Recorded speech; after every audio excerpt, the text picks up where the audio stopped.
ਬਣਾ ਵੀਡੀਓ ਇਹਦੀ ਭੈਣ ਨੂੰ ਜੰਮੂ ਖੇੜ ਜਾਈਏ ਅੱਜ।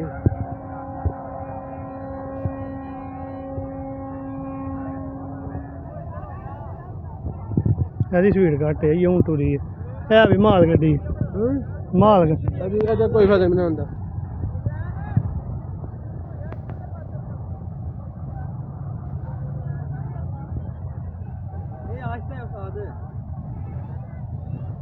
ਆ ਤਾਂ ਬੜੀ ਸਲੋ ਹੈ।